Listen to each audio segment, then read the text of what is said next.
Three And I'm like, fourths massa and one fourth coon. I'm like, what? what? What are we talking about? Like, you have to be. It has to be. You have to be trolling us. You have to. You have Dude, to. she This cannot wasn't, be real. man. This, I wish the Boondocks would come back for stuff like this. Yeah. Oh, they could do a whole season. She did remind me of the girl that was in there because she had Jasmine. a white father She and a kind white of looked like Jasmine. yeah, like Jasmine, exactly.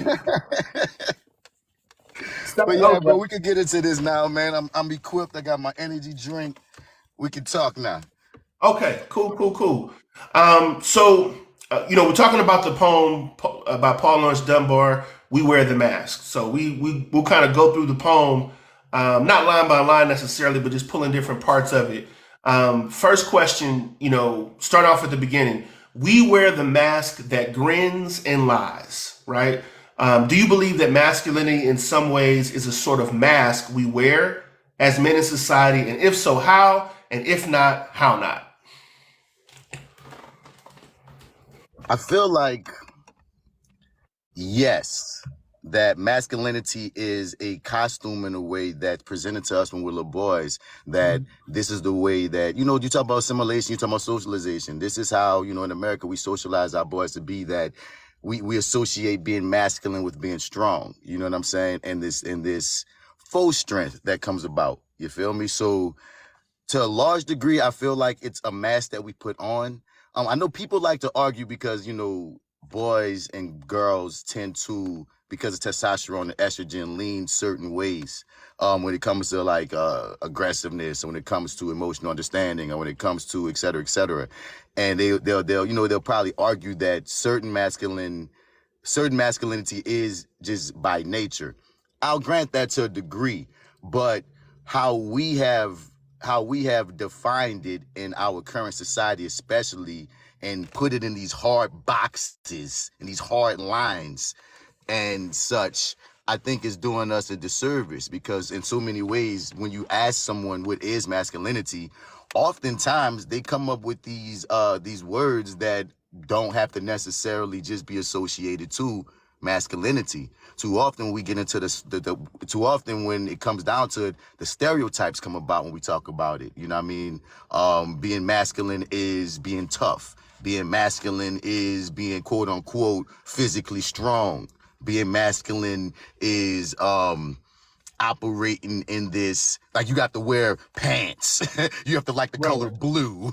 You know what I'm saying? You better drop your voice when you talk. You can't cry. You know what I mean? It's like that. There's all these things that get associated with masculinity as we socialize our boys to be men, that when you put these hard boxes and these hard boundaries and bounds on it, it it drains out pieces of our humanity, because I stand by, man. You can't. Life isn't one size fits all. You hear me? If you throw 5 little boys into a pool of masculinity, they won't Mm. all come out of it with the same amount of one wet in the same places, and they won't come out of it with the same experience. They won't come out of it reacting to it the same way. You know what I mean? You might, like, I say it's about almost anything. Like, if you throw 5 people in the same situation, or like we say 5 little boys in the same situation, 2 of them might mentally be all right. 2 of them might be a little off, but they don't know what to do about it. And 1 might be a monster that you don't even know that you created. Because again, there's not a one size fits all thing, but we socialize all our boys to be this way. And then we freaking chastise them when they don't fit these hard bounds that are made the fuck up anyway. Hmm. So hell yeah, to answer your question, I feel like it's definitely a mask we put on. To some degree, people think they're protecting their boys in this hard world. You know what I'm saying? Especially when you get into the blackness of it all. But like, a lot of ways, people think that's a form of protection, to make sure you arm your boys with as much, in their mind, strength as possible. But all that strength, and strength is a deep word as well. All that strength does not necessarily have to mean drown out your sensitive side, or anything that may be feminine, or to say that anything that's not the most quote unquote in your mind masculine thing is the enemy or a problem, or will, you know what I mean, or will poison your little boy, or will poison your little girl. Because again, we act like women having any kind of masculinity is a problem, as if we are not human and we gonna have whatever we have. So yeah. Nah, absolutely. It was coincidentally, Nubia Blueprint had a live, I think it was yesterday, and she was talking about the difference between adulting and masculinity. And she's like, well, a lot of times men will get masculinity confused with just being an adult in general. You know what I mean? Everyone provides for themselves and for their children. Everyone will protect their children, you know what I mean, if they love them, male or female or non-binary. So to say that that's exclusively masculine, you know what I mean, starts to confuse and blur the lines.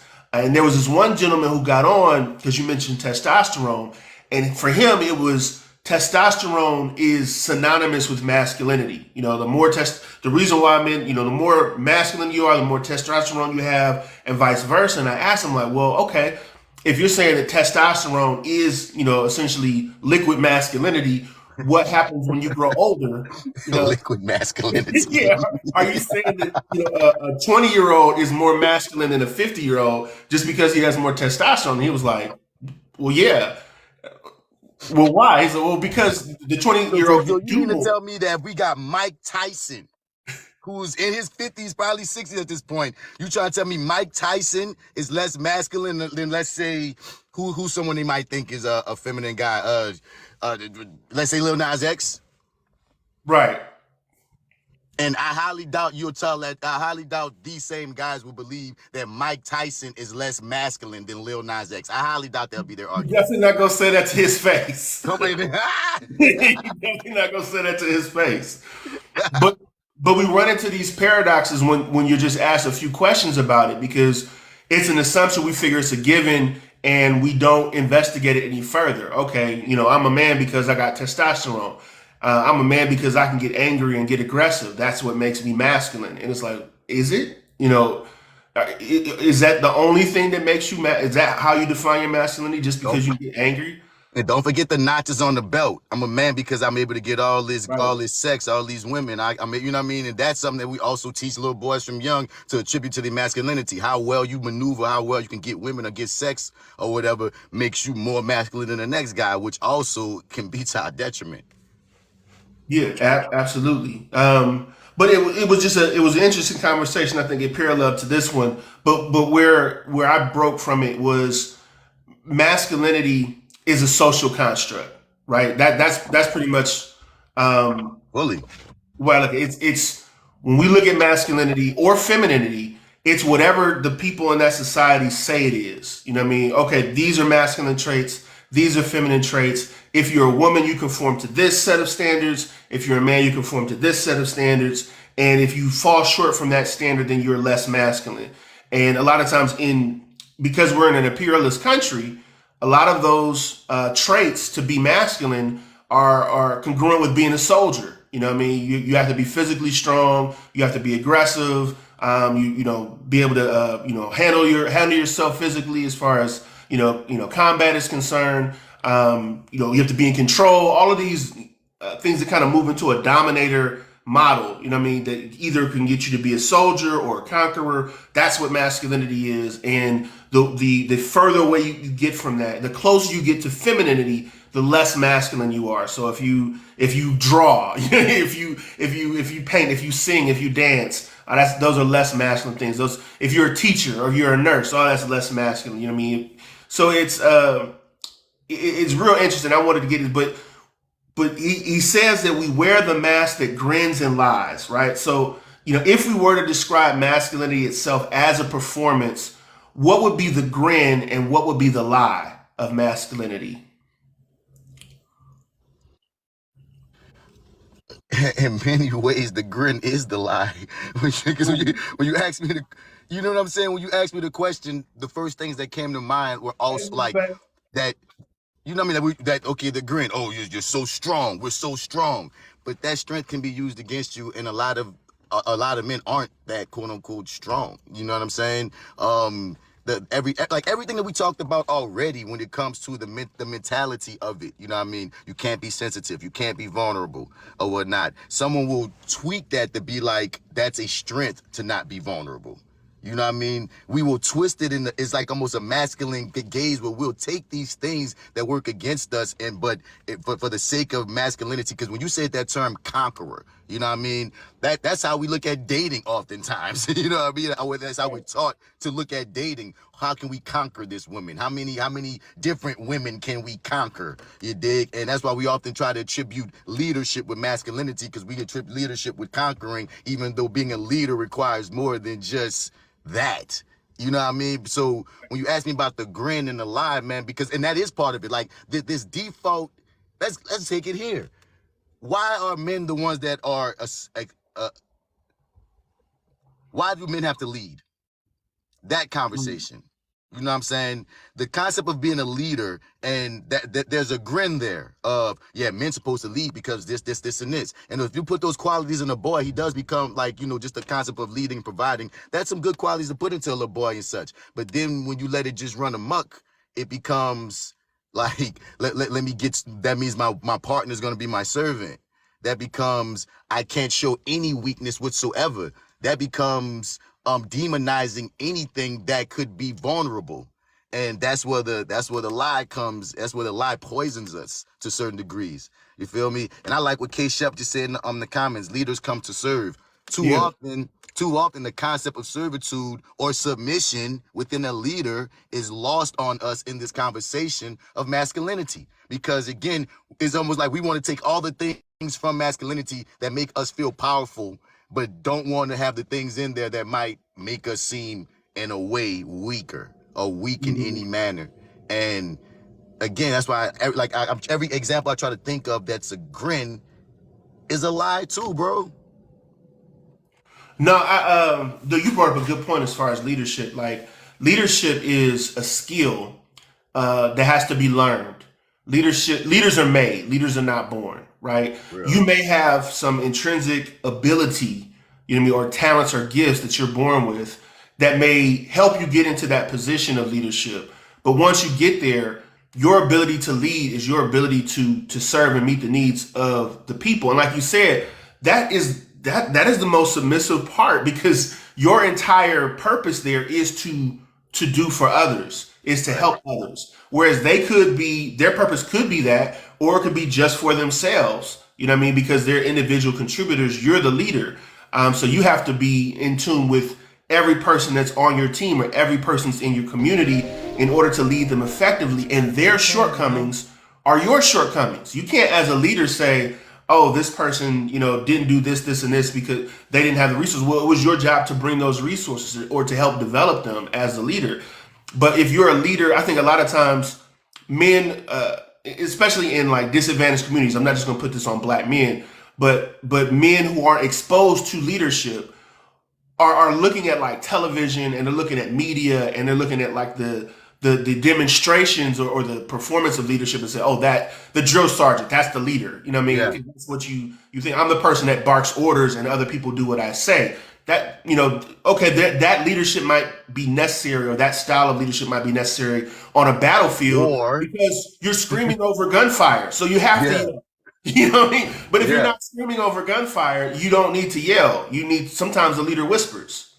And what's funny is, I got to find this because someone was talking about this on the live. There was a study done recently about, in 2024, the most effective leaders and bosses and such. And it came out that a lot of women have been, like, it's becoming more and more true that women, because when you look at the nuances of what it takes to be an effective leader in non-war type situations, it takes a level of empathy and emotional intelligence that oftentimes isn't socialized into a lot of us men as boys. You know what I'm saying? Because like you said, to be able to be a servant, to cater to the needs of all these different factors or whatnot, and to be effective, not just bark the order, not just come at it with a hammer. You gotta take like certain tactful ways. And in modern times, apparently, women are leading in that way because the mixture of I guess the mixture of the masculine and the feminine versus just this push of the masculine is the only route, Right. Something else that came to mind as a grin is this idea that to be a man's man, to be masculine, means your sexual prowess is so amazing. You know what I mean? That's one of those things that stunts a lot of us when you get into it, because we're all, and then we put porn or corn as the basis of, okay, this is what I'm trying to aspire to. So many of us get caught up in that we don't even see Smex as an act between two people. We see it as, how can I conquer? How can I prove something? You know what I mean? How can I achieve my peak masculine? You know, and Right. that completely dehumanizes the other person. No, absolutely. Then speaking of dehumanizing, like when I thought about grins and lies, I thought about like how we're not allowed to be vulnerable around other men, or rather, it's not safe to be vulnerable around other men. So a lot of times, if you're hurt, you'll actually laugh, like literally, you will literally grin and laugh it off. Like if you hit me and it hurt, I'm gonna smile, and then I'm then I'm gonna throw a counter because I've been conditioned not to show that I've been hurt. You know what I mean? Or If there will be a consequence. yeah, because a lot of times, we're saying things that are mean stuff to each other, but we're laughing. You know what I mean? It's a joke. That's how it is. So we laugh at like what was it, Kevin Hart, laugh at my pain? Yeah. Like that's real. That's pretty much how we interact. It's like, okay, I'm gonna laugh it off. You know, that don't mean nothing to me. Or You know what I mean? sometimes we don't even laugh it off. Sometimes we'll say some shit that's hurtful to each other, and Yeah, we're not even aware that what we said was hurtful, right. because it's almost how conditioned we are to be detached to a degree when it comes to certain topics of vulnerability and sensitivity. You know what I mean? Like you might tell your partner, you might legitimately tell your friend that something hurt you, and he might be like, "Why you being a bitch about it?" Right. Not laughing. He just said you were being a bitch, and now you like, "Oh, damn, I was being a bitch," and then you shut off. And I'm grateful that this doesn't happen in my circles. Me and my partners, we're very like open and such. But Yeah. I've been in the locker rooms. I've been around in the barber shops. You know what I mean? I don't mean I'm unaware of. There's a lot of us that get shamed, punished for any forms of vulnerability, and yeah, that's stunting. Yeah, it's a difference between being around your homies and being around your friends. And you find out as you get older, a lot of folks were just your homies. You know what I mean? And you couldn't bring to them like the real life stuff that happens to you because it's gonna get thrown up or it's gonna get brought up later. And that goes both ways. That's with male and female. You know what I mean? Your friend is someone that you can be vulnerable with. If you can't share some real life stuff with your friend, if your friend can't like give you a hug at your relative's funeral and help comfort you when you're grieving or help you when you're sick, that's not necessarily a friend. You know what I mean? If you can only be one way around this person, that's an associate or that's a homie. That's somebody you might shoot basketball with or whatever, but that's not really a friend. And I think part of the tragedy of the mask is that we spend a lot of time and waste a lot of time getting homies and getting associates and not a lot of time building genuine friendships. And that's me speaking personally, something that I did as a man, not say across the board that men don't have genuine friendships, but I see a lot of it. You know what I mean? Because then when you get to that midlife crisis point, how many men can you call and be like, I'm filing for divorce. You know what? I need some help. You know what I mean?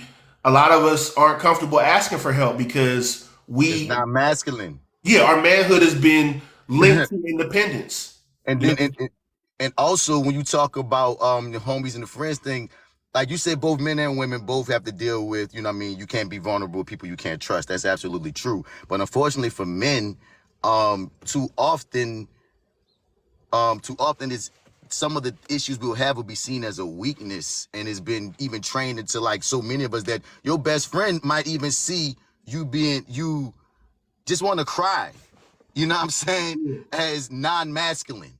You know what I mean? That there's things that's been that like we talk about the mask, like like crying to your, like, again, you should be able to cry to your friend. There's nothing that's not masculine about crying. You feel me? I right. had partners cry on my shoulders. I'm like, that's my dude. You feel me? But everybody ain't evolved, and that's not the general way.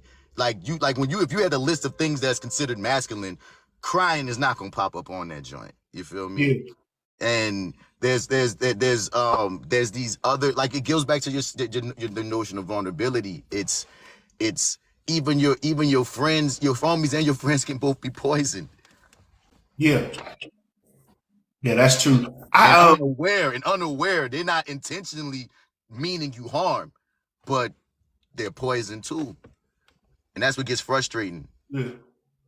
I don't, and this is not This is not a good thing. I don't think. I don't think I've ever. This is a memory you just kind of spur. I don't think I've ever cried in front of a man since I've been one. You know what I mean? I might maybe I cried in front of my grandfather or something like that when I was a boy, but since I was been a man, I don't think I've ever cried in front of a man.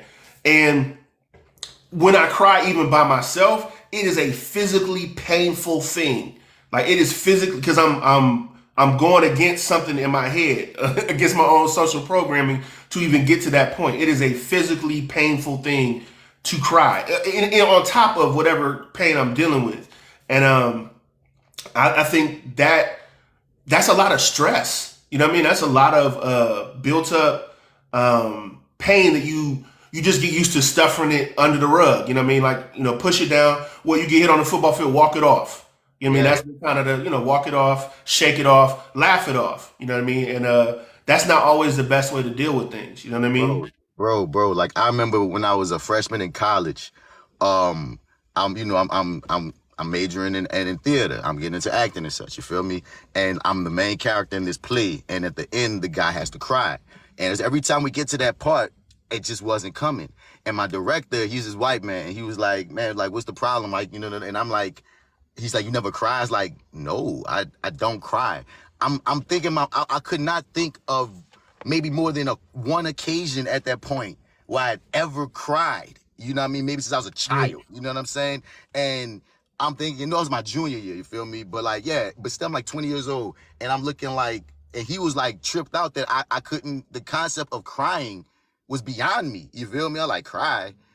Nah, I don't do that. And I didn't, and I had to really sit down and unpack the whys because I had to get to the level where it became easier because that's my journey, my profession, what I want Right. to be. So I remember, bro, I bought all type of movies. Like I tried to buy these romantic. I googled sad movies. I got The Passion of the Christ. I got like all kind of sad movies to see if I can get a response because this is one thing I do notice. I know this happens with a lot of men. We'll be watching something, a movie or whatever, and it'll get to a really emotional spot. And it might make you like tear up a little bit, but you hold that shit in. And I Yeah. realized even like for years of my life, it's not that I wasn't affected. It was I had been so trained to hold it in.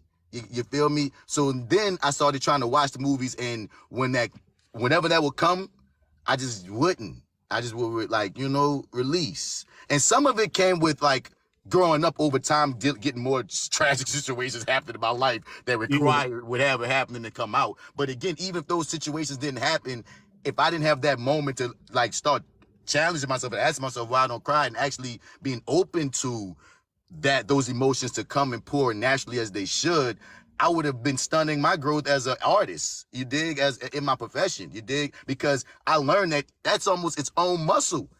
It's its own act of like you have to open yourself to crying, and then you got to get used to crying because it's something that you damn near have to teach yourself as a black man to allow yourself to do.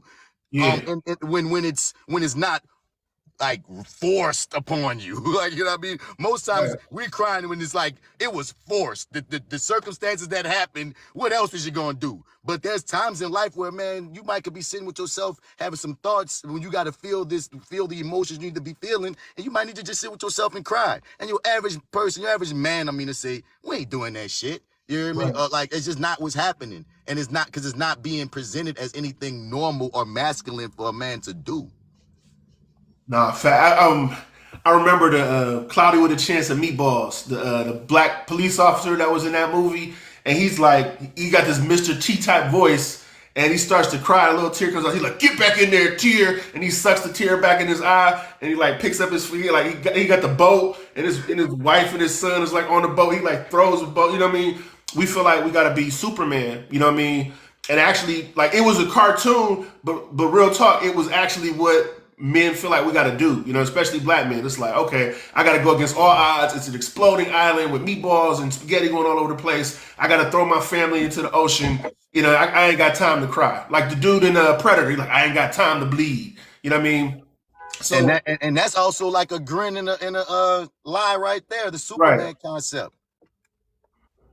No, no, facts. Like, and this is not the hero complex that we're programmed with is a trippy psychosis because it's like men in a patriarchal society help create the problem, right? We create the dangerous conditions, that women and children are subjected to every day, and yet we feel like we're also the hero that has to save them from the conditions that we help to create, right? I saw that with however you feel about the Roe thing. What came out of the Roe conversation was black men that were not in Texas anywhere saying, "Oh yeah, I'm not helping. If it's not me and mine, I'm not helping." You know what I mean? And to say that you're not going to help somebody in distress, but at the same time have a hero complex where you feel like anytime you're involved, you got to be bulletproof man and do all these heroics is a form of psychosis. Like you cannot be both the villain and the hero at the same time. You know what I mean?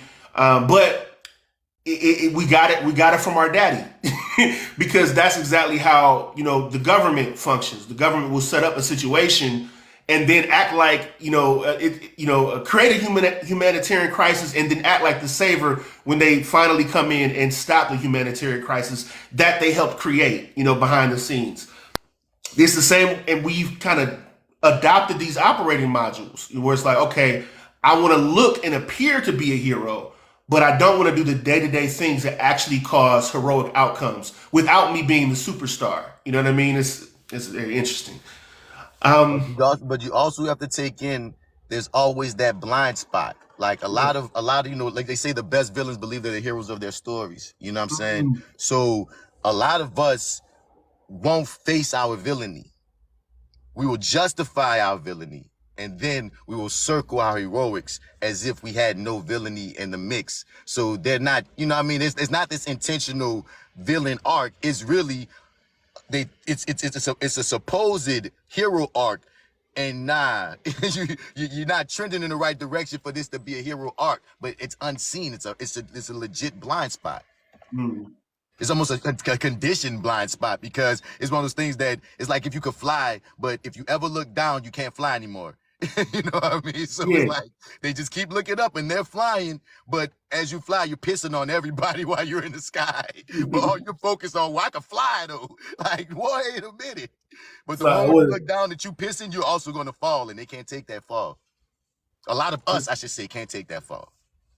The Hancock effect. The Hancock effect. Yeah. So continuing on with the poem, like Paul Laurence Dunbar, he says, "This debt we pay to human guile. This debt we pay to human guile." So what is patriarchy in your own words, and what sort of debt do men owe other men because of it? I mean, patriarchy is a system where men are in control, men benefit, and everything that is allowed and accepted goes through a male lens, a male gaze, a male power structure. So that's probably my most simplest way of describing it. Yeah. And see, that's a funny second question. You say, what debt do men owe? What is the debt? Yeah, what is the debt? Okay, so my do question, men owe other men because of patriarchy? is it, okay, are you meaning the debt in a healing way, or do you mean the debt that patriarchy tells us? Because that's two different things. Because I can say for both. Like, okay, if you're talking about the debt that patriarchy tells us we owe, well, that's upholding it. That is being the puppets on the strings. That's upholding the masculinity. That's denying anything that's queer, anything that's feminine, anything that will dismantle and make anything more equitable, not just equal, but more equitable for anyone that's not upholding patriarchy and masculinity. That's what the debt that it conditions us to do. Because again, we're not even always conscious when we're upholding it, because it's a norm, and it's a norm within its own self. So you think you're just being normal, even though this norm needs to be challenged. But if you just following the crowd, you're thinking anyone that's going against what you're thinking is weird. And that's how we had slavery for so long. That's how we had, everything that's ever subjected any group of people for so long, because it was the norm, even though it was a fucked up norm that could be changed. So that's when I think about the debt in that way. But when I think about the debt in the healing way, we owe it to ourselves to dismantle it, to unpack, to make a status quo of emotional intelligence is just as important as mental intelligence, just as important as physicality, just as important as anything else. Because again, when we're little kids, we didn't know what the concept of emotional intelligence was. And by proxy, naturally, the way we groom and, like say, socialize and assimilate our girls, we bring them closer to that understanding naturally, just what we do in a society. But we deprive our boys of that in many ways. Not all the time, but in many ways. And I just wish we put more names on things. I feel like from young, part of how you raise a boy should be to develop his empathy. It should be to develop his grace in things. You know what I mean? It shouldn't just be, I'm going to put this in my girls, I'm going to put this in my boys, and then I'm going to send them off to date each other or to interact with you. Fuck dating, interact with each other, and then expect good outcomes at all times when you put different sauces in these blends. And this side needed some more of these sauces. You know what I mean? And so when I think about the debt, those are two sides of it. I know what I feel like it requires of me by what it wants as a monster, feed me Seymour, and I know what I think that it needs for me to kill off this monster, and so we can get like true growth and abundance and some plants and some fruits in the motherfucker's place. You know what I mean? That's fair. You said as a monster trying to feed me seawater.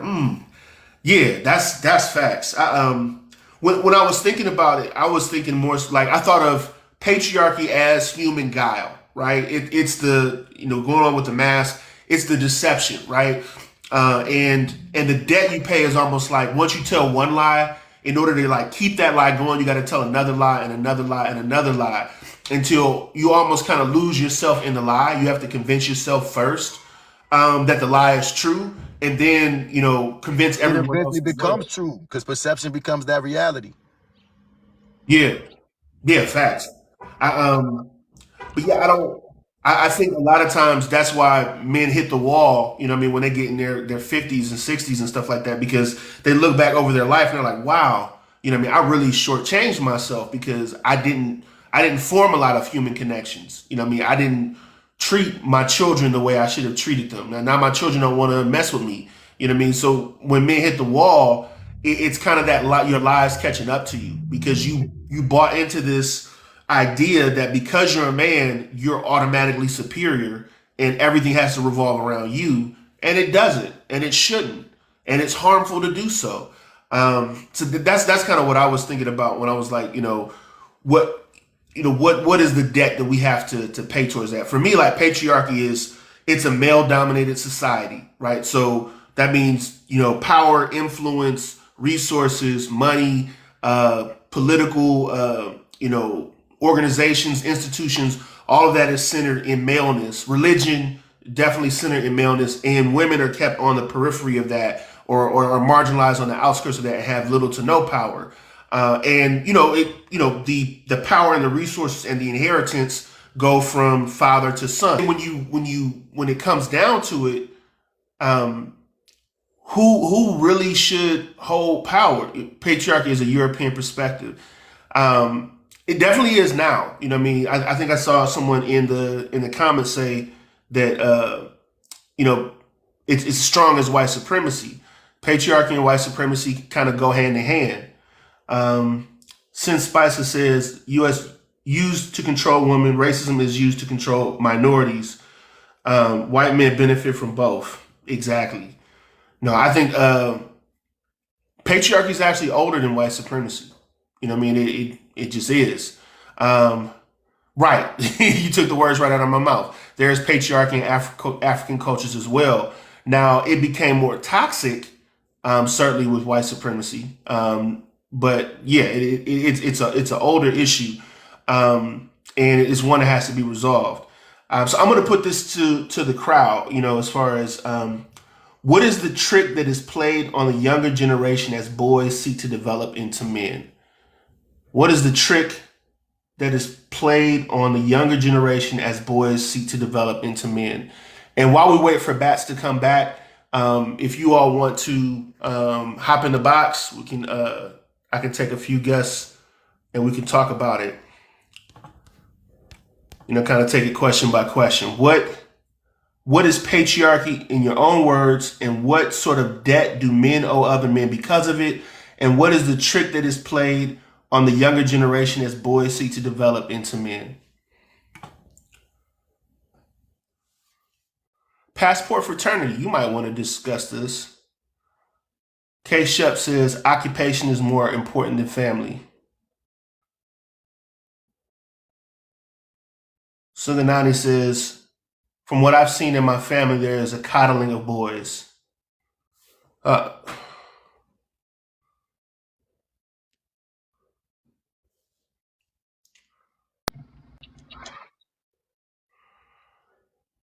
Peace, family. Can you hear me? Yeah, bro. I'm about to give me 2 seconds. I'm up the street from my house. I had to get out the car because it overheated my phone. Oh yeah, absolutely. It's crazy that phones do that, and they get hot too. I'm like, man, this is crazy. But yeah, the, we all have to uphold. Like I think Bat said, it, we all have to uphold it. Is the debt you owe. So, and if you're not upholding patriarchy, then you're not satisfying your debt. You know that puts you on the outs, and can sometimes subject you to violence as well. Shannon Lewis says fear and respect are the same. I'd like to hear more about that. I don't know. I don't know if that's true. You know, fear they're definitely related, but I don't know what the context of that comment is. Fear and respect is the same. If you could go a little bit deeper into that. African culture for us was to work in unison. Both roles were just as important. Yeah, I agree. I agree. And I would also say that it depends on what part of Africa you were in. You know what I mean at the time. Um, Men are taught that they can't be emotional, yet their anger is recognized as valid, and then they're told, ran out of space there. I appreciate the shout out. Thank you. Channing Lewis says, I mean, that is a trick that's played on the boys. Okay, got you. Got you. That makes sense. Let me go back. Fear and respect are the same. Okay, got you. Yeah, I agree with that. And a lot of times, you know, people get unalived just for respect. You know what I mean? I think she's commenting on how young boys are being fooled. Yep, absolutely. Good morning, gentlemen. That anger is not an emotion. Anger is definitely an emotion, and it's a secondary emotion. You know what I mean? A lot of times, anger is a mask in itself for hurt. You know what I mean, or for sadness. Or a lot of times it's because you you feel empty. You know what I mean? I feel like yes, anger is a secondary emotion. That was the rest of my sentences. Oh, cool, cool. We're completing each other's sentences. That's dope. But yeah, that's a. I think another trick that is played on the younger generation is that you have to accomplish everything by the time you're like 25 or by the time you're 30. Like um, the youth are put on this artificial time clock that says if you're not somebody, right, by the time you're whatever the time is, I think I've heard 20, 25, 30, you know what I mean? If you haven't arrived at a certain age, then your life is over, you know what I mean? And you're worthless, you know what I mean? And so you have a lot of, youth taking unnecessary risks to establish themselves quickly when, just taking your time and finding out who you are, taking your time and finding out what you like and dislike, who you want to be. And this goes both ways. I think for young women, especially when I was growing up, it was the marital time clock. You know what I mean? Oh, you got to be, if you're not married by the time you're 25, that biological clock is ticking. You know what I mean? Don't touch anybody until you're like 21. But if you haven't been married and had a kid by 25, you know what I mean, that then that's that's you're wasting time. Um, can you hear me, Bats? Yeah, we good, bro. Oh, awesome, awesome, man. Appreciate you, family. So I think we talked about the debt piece. The question that I think you might have missed was, what is the trick that's played on the younger generation as boys seek to develop into men? Um, one thing that there's a few things come to mind when you ask that. One thing that really hampers us as boys, bro, there's one thing that I don't think a lot of times we're allowed to talk about is the concept of all the pressure of being a provider. Mm. Like if we want to get into, you know what I mean, like gender equity, gender, because a lot of times when we talk about progressing into the future, there's still like old traditional things that we want to hold on to that are kind of anti to the conversation of that. Again, everybody gonna have their own kind of relationship styles. I'm not specifically talking about that, but there's like about when you talk about the ages thing, whereas like if you ain't by the time you make 25, if you haven't arrived, then you're nobody. We teach little boys in many ways, and we become men. We feel like if we aren't at these certain levels, if we're not providers, we can't get to the certain. We're not financially wherever we need to be in this kind of realm by whatever. Then you're not then you're worthless. You know what I mean? We teach.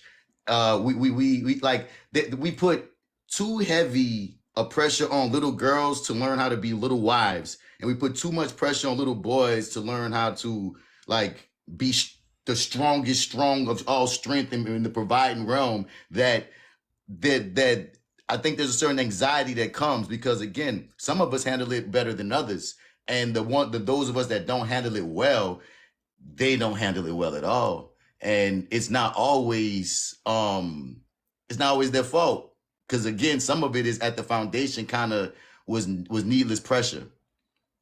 No, absolutely. And we is the to whom it may concern we.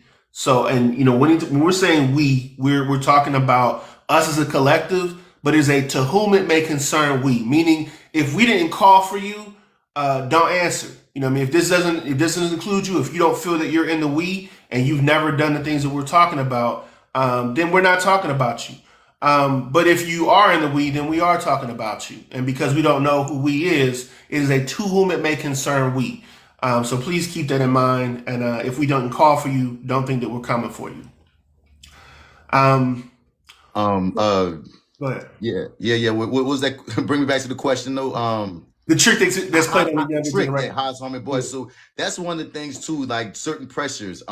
It also I go back to we talking about the sexual nature of it. That how many notches on your belt is also an indictment or a part of your masculinity. You know what I mean? The more women that you can get, the more sex that you can have makes you more masculine. That's a trick. Yeah. That's not true. You know what I mean? Like even being I don't know the right word, successful, even be having a way with women does not make you more masculine. But we believe that. The guy that can Right. get all the girls, we think he's more masculine because that is for some reason. And that doesn't make you more masculine because you know how to talk to girls, you know what I mean? Or you can manipulate them. Because another thing, a lot of what we're taught as the game be a lot of manipulation tactics, bro. Like when you Yeah. get into a lot of what that is, that's a trick. That's a trick. Some of the biggest, oh, this is how you be that big pimp guy, the big, the big playboy or whatever. It be manipulation shit. And then like we create these little manipulators and unleash them on our daughters and shit. And it get crazy. So that's also, it comes to my mind of like a trick of what we accept as a norm that shouldn't be a norm. Nah, absolutely. I wanted to ask you okay, continue with the poem. It says, why should the world be overwise? Why should the world be overwise? Can you tell us a little bit about your story and how you personally interpret or relate to this poem? Uh, what are your thoughts on stoicism versus male vulnerability? I think that second part we've been covering much Yeah. of, like the stoicism versus male vulnerability aspects. Um, it's funny. I remember I got into therapy a couple of years ago because of like this horrible breakup. And this breakup. This was the first time that like a breakup caused me like depression. Like typically I have breakups and I feel bad for a period of time and I just move on or go be a man whore or something. Like I would handle it in ways that might not have been the most healthy but was normal to me. You feel me? And I remember like this breakup in particular, bro. Like I couldn't stop crying. I couldn't freaking I couldn't eat. I was fucking stuck, and I was stuck for like weeks into months. Like you hear me, Yeah. and that's what made me go. I need to get some mental help. I need because this ain't how I typically rock. You dig? So I go to the therapist, and there's certain questions that they asked that stuck with me to a certain degree, right? One of the questions was, uh, one of the questions was, is your life, do you feel like your life is a biography or autobiography? And we would like to believe that it's my life. It's an autobiography. I'm writing everything. But then as you get deeper into it, when you start asking questions about family, when you start asking questions about, like, you know what I mean, how you were raised, what you saw, things started becoming more and more aware to me, how like, wow, like I may be living a biography. My I'm not writing my own story. I'm a puppet to the steps of society, the Right. patriarchy, masculinity. You feel me? And as we was delving into the things, because you know, I found, like, you know, we like, because one question they asked was, what did love look like in your house? And I'm like, what you mean? Like what did love look like in your house, from a romantic level and from you know, more, I can't think of the word, but more platonic familial level. And the familial level was cool, but I was thinking, I was remembering, like, I didn't really see, and I grew up in my grandparents' house, so this is an older section of life. So I remember I didn't really see that romantic love in my house. A lot of what I learned about love came from outside sources like TV or Big Brother figures or something like that. You dig? Yeah. And we don't realize how things like that affect how we're gonna maneuver in society and how we're gonna maneuver in relationships and such, right? So we started getting into, like, the fact that, like, I didn't know my dad, and how there's a certain imprint that was left onto me from, even though I never met this man, the little things I heard about him, like he was like this playboy type cat, boom, boom, boom, still affected me in a way. And I find myself still walking in his shoes, even the shadow of him, because, you know what I mean, he wasn't there, and I'm trying to fill in what wasn't there. And again, your dad most times is your thought of what masculinity is going to be, your you know, what's your example of that's going to be. So even with him not there, I created a shadow version of him, tried to think I was running away from him, and wound up really becoming him in many damn ways, and didn't even realize it, because again, there's certain things in society, certain voids that need to be filled, but there's certain things that are just set up, certain pitfalls for us set up to fall into, just off top of being a black boy, off top of being a boy, off top of what patriarchy is. You feel me? So when you ask me about, like, the male vulnerability or whatnot, we all have these strings on us in many ways to be puppets to the stoicism of it all, to Yeah. deny. And since we don't realize the strings are there, because it goes back to what we said about the norm, you dig, we maneuver, and we don't realize it. And I didn't even begin, like, I've always been typically vulnerable to my close friends, because I'm like the only child, so it's like my friends become my brothers, and I've always been, like, just open in that manner, because that was also taught to me from my parents and such, because that's also, you know, part of the story. Like, one thing my grandmother was on was, like, she didn't want to raise no man that couldn't really articulate himself, no black man that couldn't articulate himself. So Mhm. speaking and being open and vulnerable was encouraged in my house, but that's not typical. You feel me? So I would even find myself being the most vulnerable cat in my circle, because it wasn't always typical to my other male partners. Certain things I'll be putting them on, they're like, wait, we talking about that? I'm like, why not? You know what I'm saying? Right. It's like, and but again, you got to get, when you get out of your, like, you already got bullshit that you got, and then you realize, damn, all of us have bullshit that already was poison at the foundation. Then you add the other layers of life, and who abandonment issues or abuse, shamaboos, whatever, you know what I mean, that add into it, and it really makes some fortified soldiers in the name of misogyny, you Right. know, and patriarchy and the like, you know, but unbeknownst, because I got to keep doing, say, repeating that, because too often when you have these conversations of toxic masculinity or patriarchy, many of us men hear these buzzwords and feel like it's an attack on men.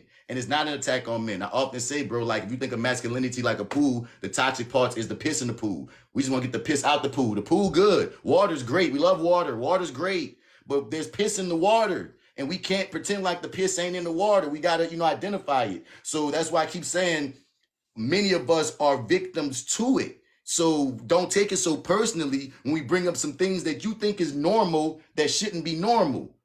Right. You know?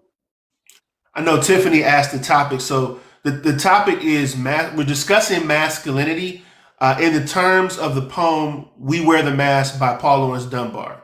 So we're looking. You know, I know that poem is typically talking about race, right? But we're instead using that poem to look through it through the lens of masculinity. Masculinity being the mask, right? I know for me, as far as, you know, I relate with this poem heavy because it's how I survived, right?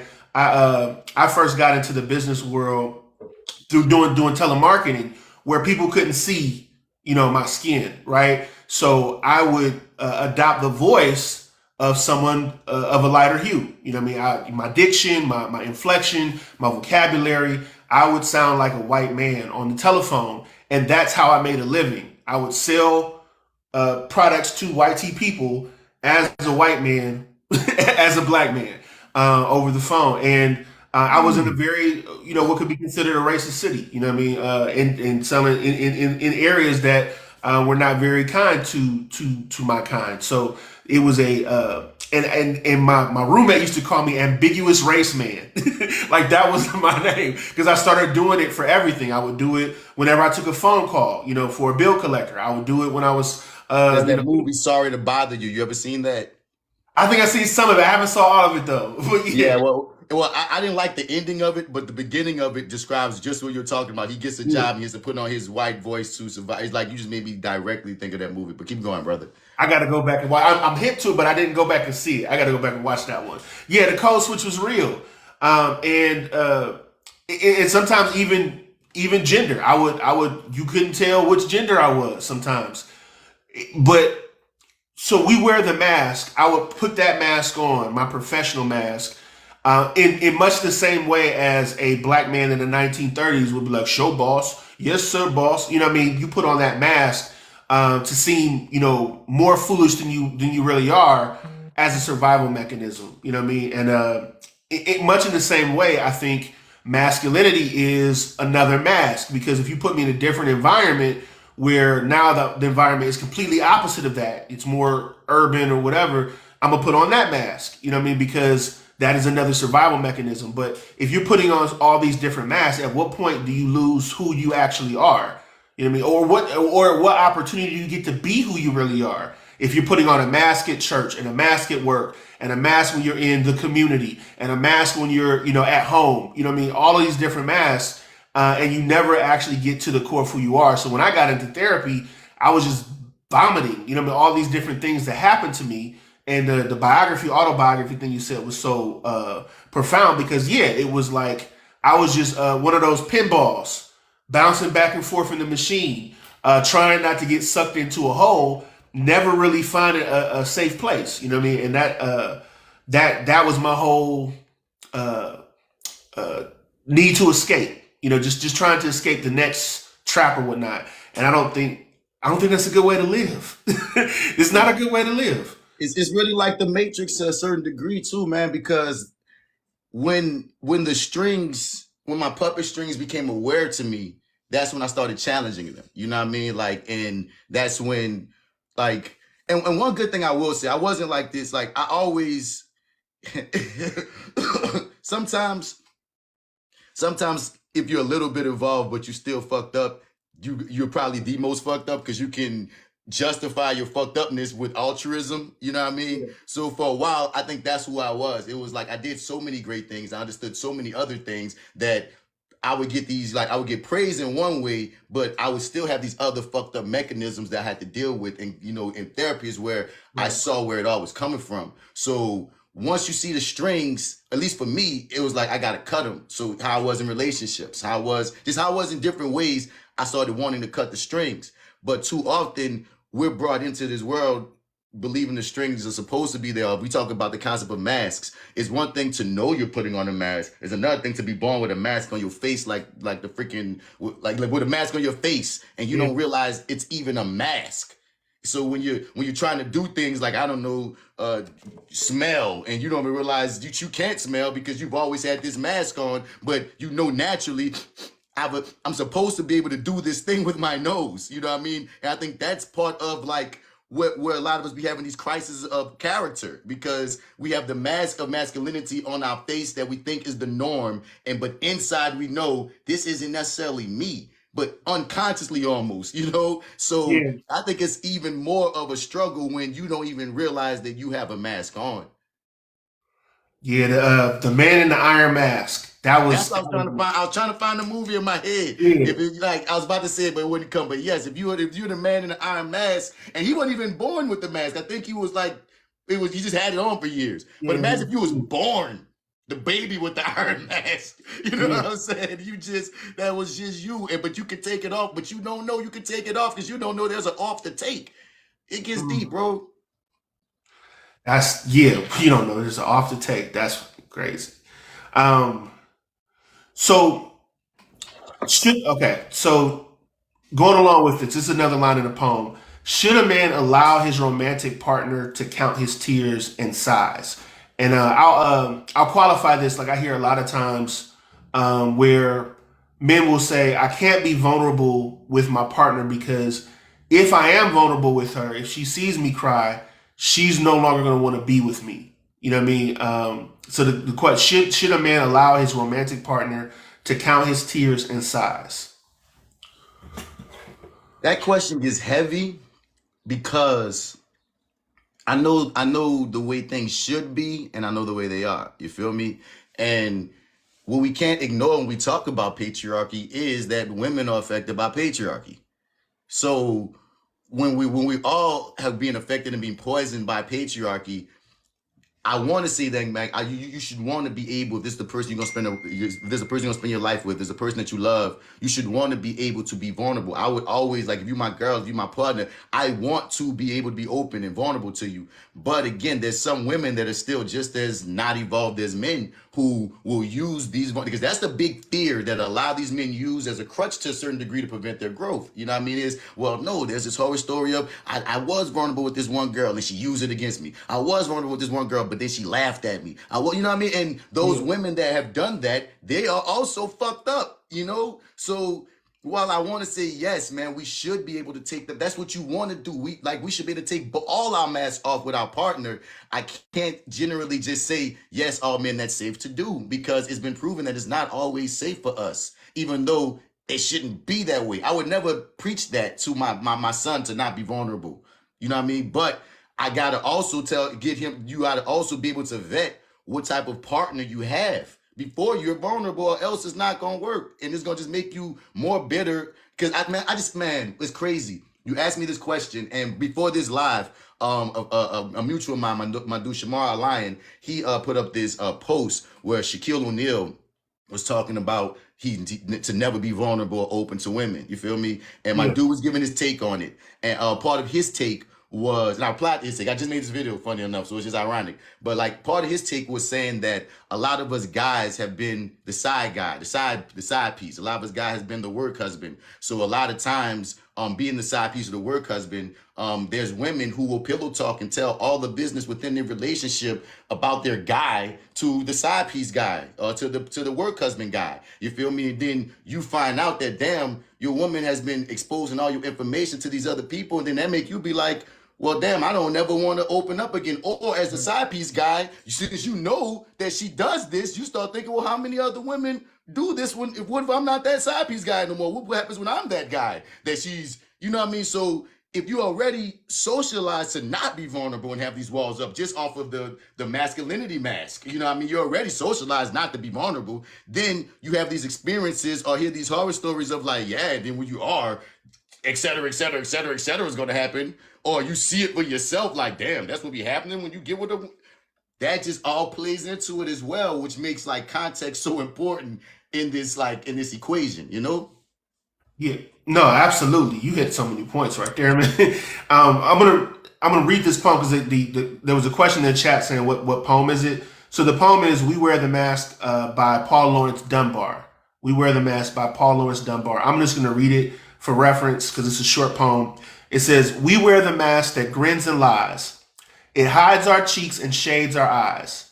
This debt we pay to human guile.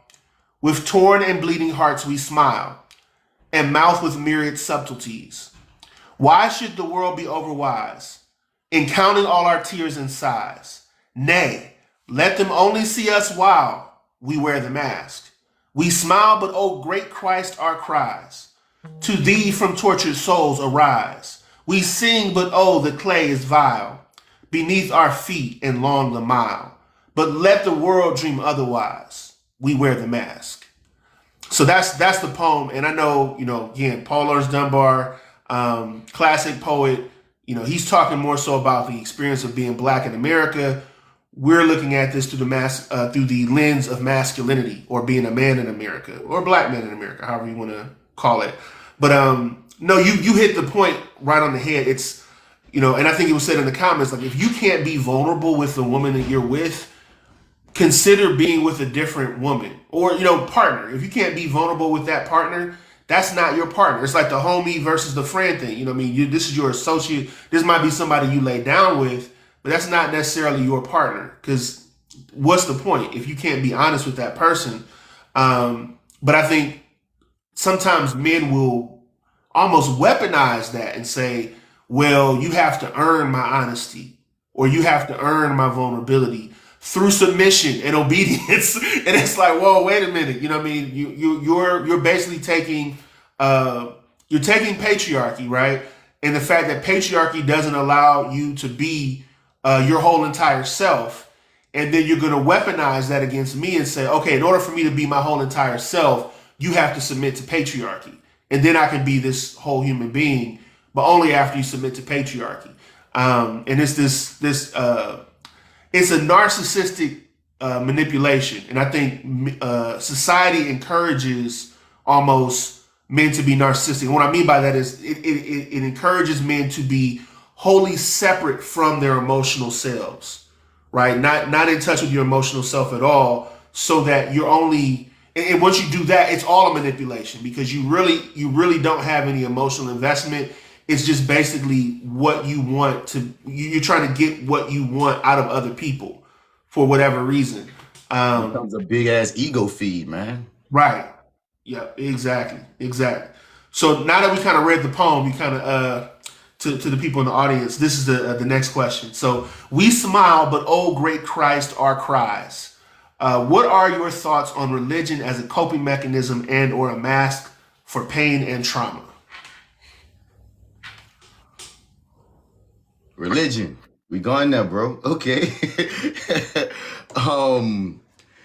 One thing that came to mind, funny enough, when you were speaking about the narcissistic ways in which we're trained to be men, much of the foundation of our society comes from the Christian Bible. And much of the Christian Bible leads into the concept of God being the Father, the ultimate man in a way.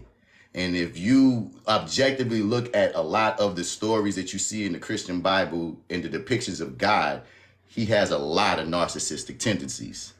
And whether it's the actual entity that is God, or whether it's all the men that went into that book and started altering things to weaponize the book itself, when I look at the Bible in so many ways, it shows me a blueprint of male narcissism. Because how God reacts to so many things is how many of us men react to smaller versions of those things. And it's how we're mostly trained to react to smaller versions of those things. So when we say our Father, it really be feeling like, yeah, he's the father of a lot of this fuckery. But again, my idea of what the entity of God is not from the Bible. It's from, I feel like there's a spiritual realm, the spiritual world. There's more than what meets the eye. I'm just not beholden to what that book says, because that book is sus as hell. You hear me? So Yeah. when you get into when we get into how people use religion, if we're talking about specifically using something, and we use how the Bible was weaponized even when we were like our people in slavery times.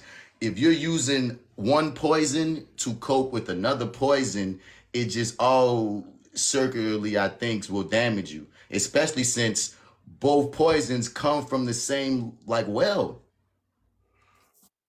That's, but man, that's a whole live in itself right there. Both poisons coming from the same well.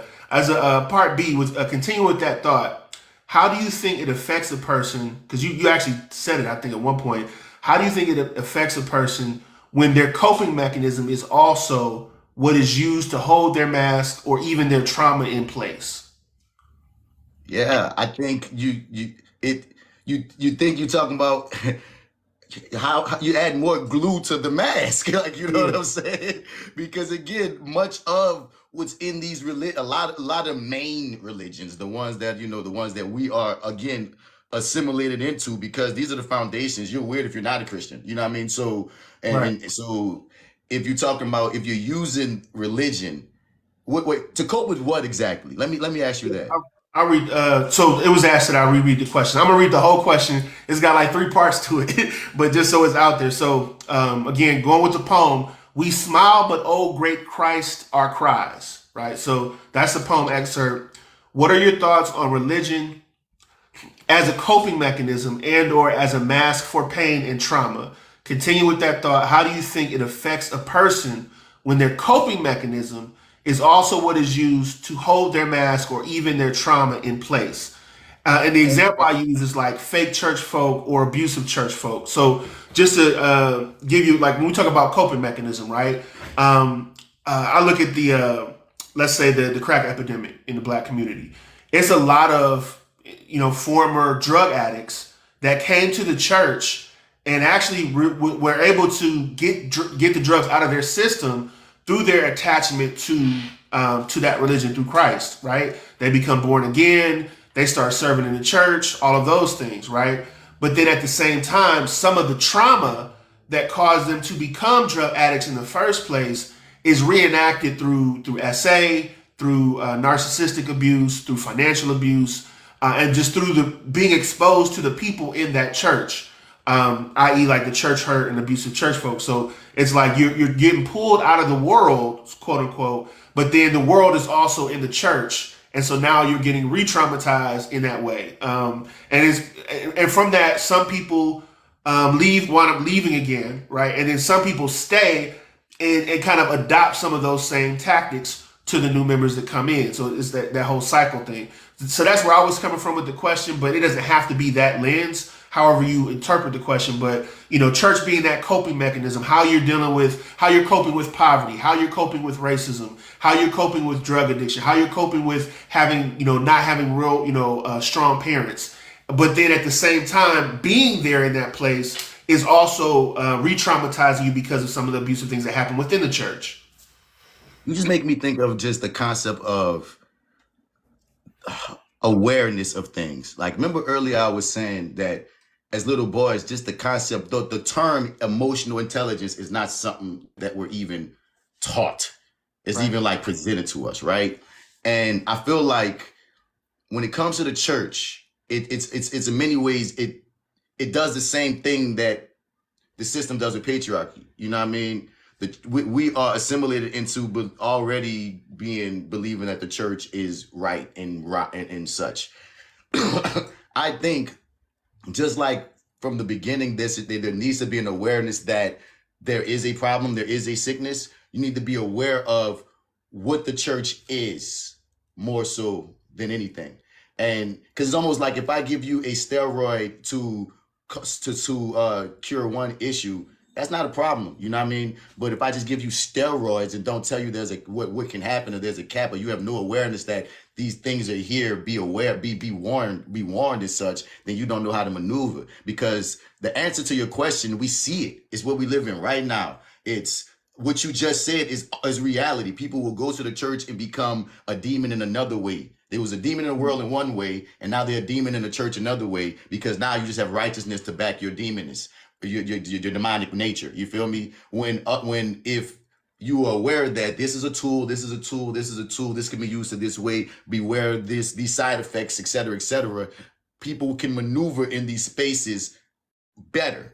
It won't be perfect still, but I feel better. You giving people the weapons and the tools and the warnings and such. Most times we don't get that. Like, that's one problem I have with religion is you take a child and you fearmonger them into the point of by the time you're an adult, you're almost afraid to challenge anything that you were fearmongered as a child. That is trauma. You tell a 3-year-old or 5-year-old that you're going to burn if you don't believe what we're telling you, that's fucked up. You feel me? Off top. Yeah. So, like, we don't get taught that we can have a mind against any of this stuff. We can't have a mind against the church. We can't have a mind against patriarchy. We can't have a mind against the system. And what I just named was racism, fucking Christian trauma, and freaking misogyny. But these are things that are all part of that matrix, man. No, when you talk about the matrix, it's like you took the red pill, the actual red pill that's supposed to deliver you from the matrix, and it pulls you deeper into the matrix. And that can be, not coming for any one particular religion or the other, but it's more so the way religion is expressed in many cases by the dominant culture. Is a way to continue to colonize. It continue. Why fight an entire war if I can just convince you that you should give me what you have because that's what God wants you to do. The way it's taught to push down critical thinking and the way questions are kind of stamped out. Pay attention to the way your pastor and your clergy answers questions. You know what I mean? And sometimes the answer is I don't know. I think too many times, we will, rather than just say, you know what, that's a great question. That's a great question to ask. I don't know the answer of it, but let's try and find it together.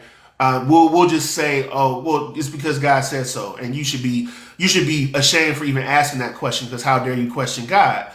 And that's for children that are naturally inquisitive, that's part of their nature to ask questions, as most children are. That can be harmful. You know what I mean? And but then they get used to, oh, I shouldn't ask questions. I should, so you get into that fixed mindset. Asking questions exposes me to hurt, exposes me to harm. So I shouldn't ask questions. So yeah, Tiffany says question everything. Mocha says they don't answer questions, they shut us down. Or give weird justifications or these weird answers that aren't answers, man. Because it's funny, lately I've been in these spaces that challenge the Bible and have those conversations. Yeah, And Christians come like devout Christians, because some Christians will challenge, but the ones that don't have no challenge in them, it's interesting watching them answer questions that it's just this circular logic that scares me. right. Yeah,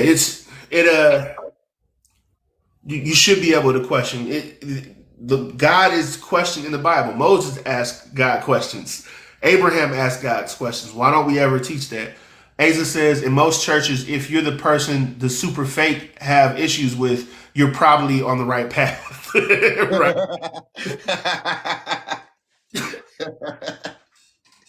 Right. The Bible tells you to ask questions, though. Exactly. Exactly. So yeah, it's just another mask that we wear. Going on. So this one is we sing, but oh, the clay is vile.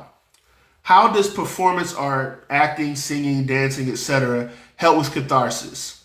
And how does it help us take the mask off? And how is it used to help us put the mask back on sometimes?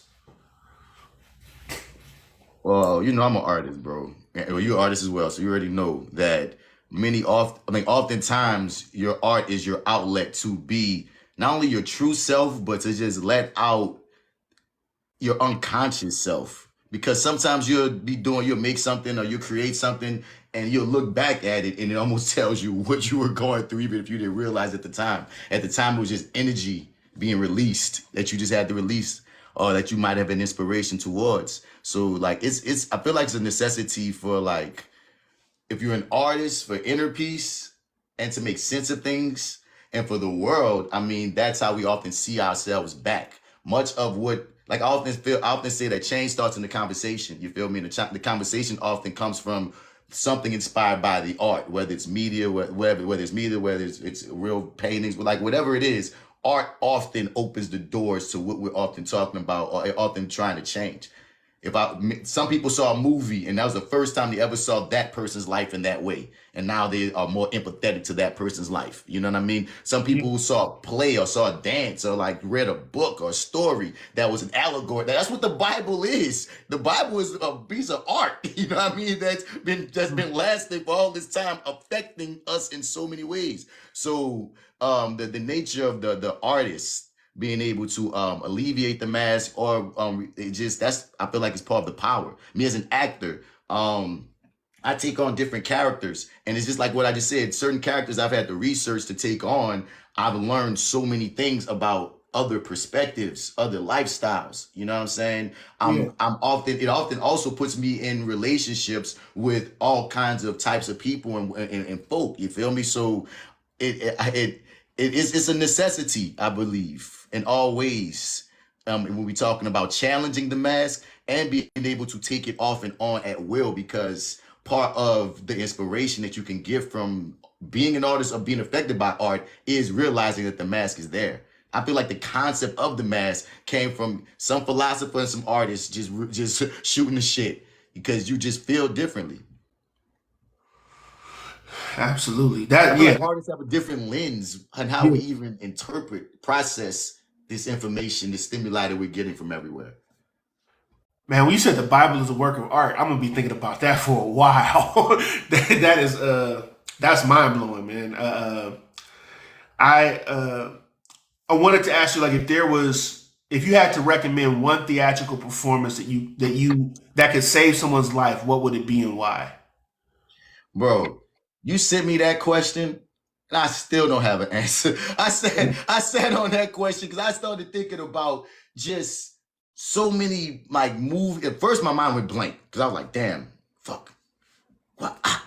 You know what I'm saying? And then I just started thinking about just so many movies. And I was like, okay, maybe I should say Malcolm X because that shows you just the genesis and the different like different ways you can blossom as a person. Because if you think about where he was in the beginning to the end, oh my God. But then I started thinking about something about like, what if I just say Fruitvale Station? Because that puts you in a position of like this black man going through this and this. Then I was like, but what if I thought about fucking something like that show Pose, because again, without Pose, a lot of people wouldn't even have empathy for trans lives. You know what I'm saying? But then I started, my mind went so many places to the point that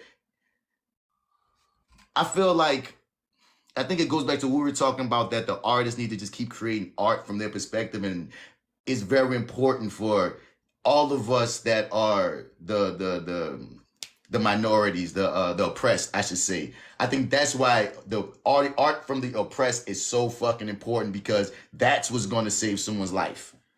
Being the empathy that will come from, damn, that's what you're going through. This is what I'm going through. Damn, I can see it in that way. A lot of times we're like, people like they have this whole conversation about the X-Men being woke now. And anybody who's ever watched the X-Men or read an X-Men comic knows that that's one of the most woke stories that off top, whether it's for queer folk, whether it's for people of color. There's the concept of discrimination. You know what I'm saying? But some people don't understand the concept of discrimination unless you put it in art, unless you see it in a cartoon. A lot of times people be like, you gotta watch Zootopia to understand racism. You gotta see a fox get fucked over for you to understand why black people need to be human. So it's one of those things of, I need just more art from the like people often ask me like, what's your favorite characters to play? And I say, man, I'm very attracted to the stories of the people that we've been programmed to dismiss.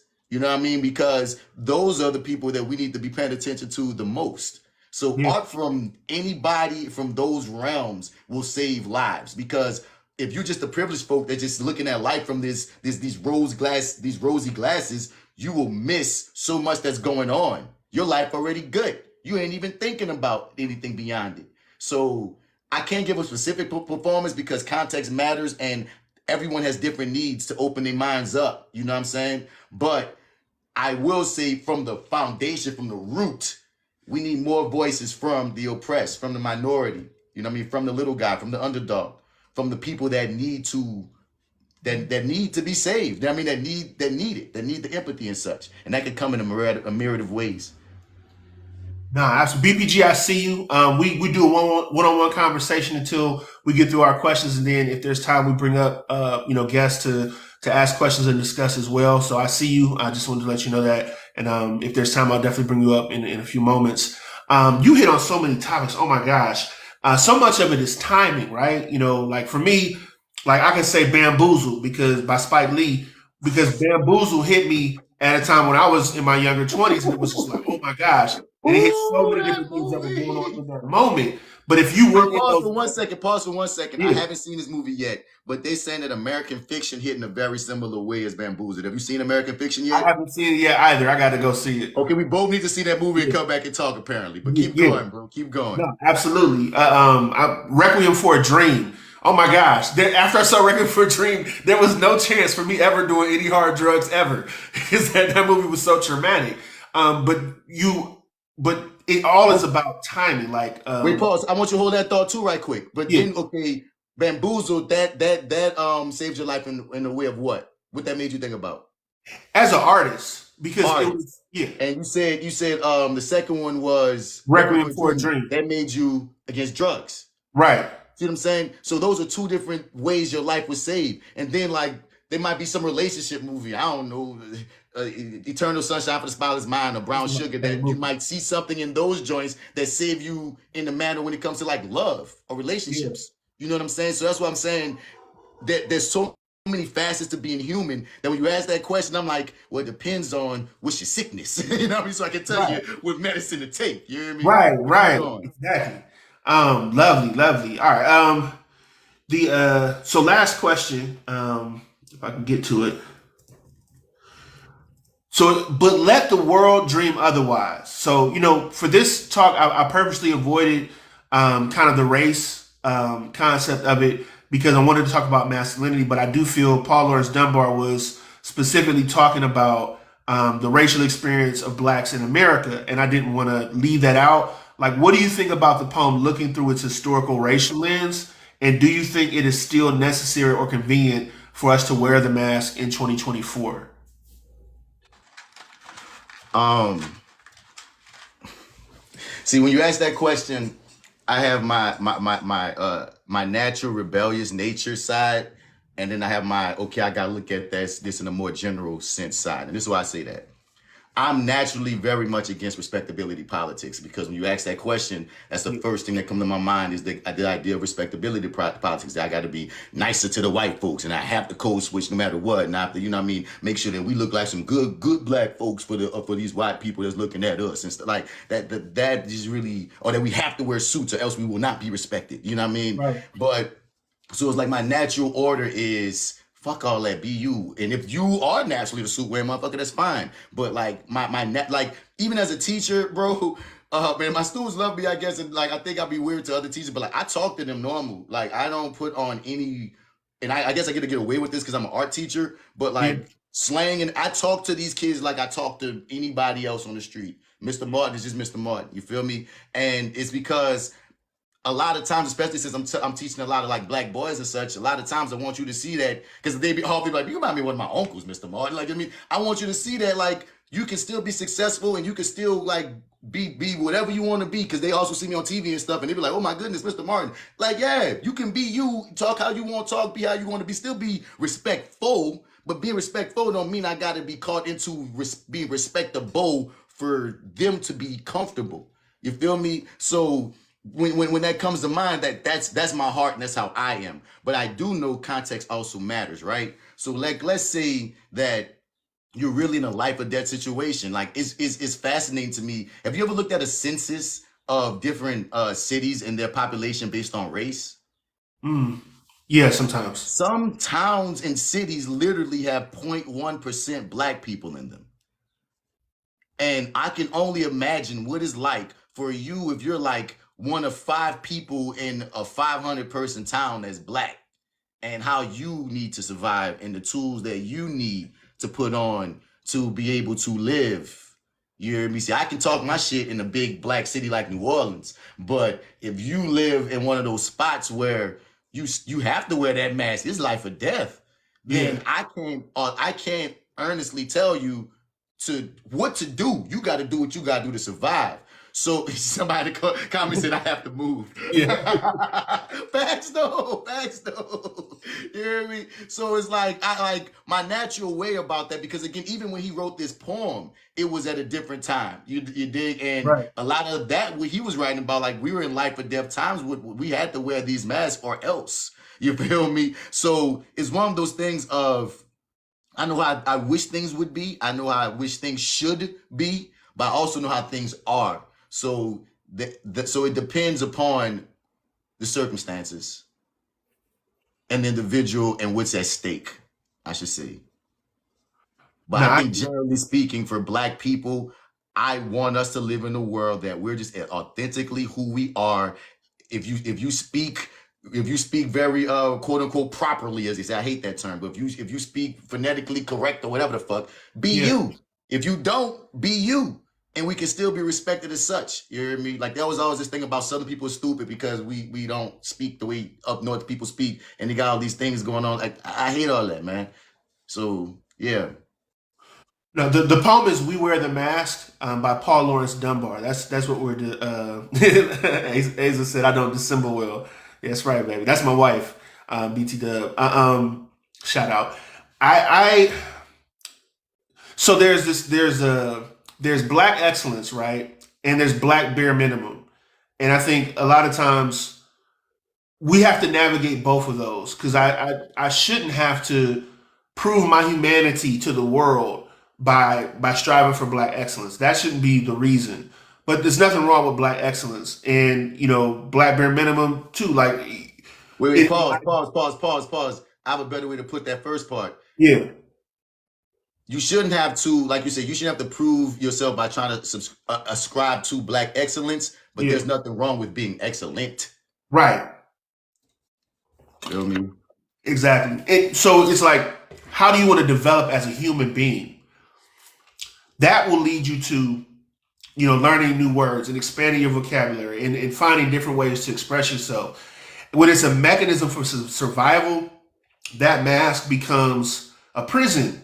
You know what I mean? And it's unhealthy. You know what I mean? For you to have to fit yourself into, basically be a round peg trying to push yourself into a square hole. That's not healthy. And as far as the work environment is concerned, you should be able to bring your full self to work. You know what I mean?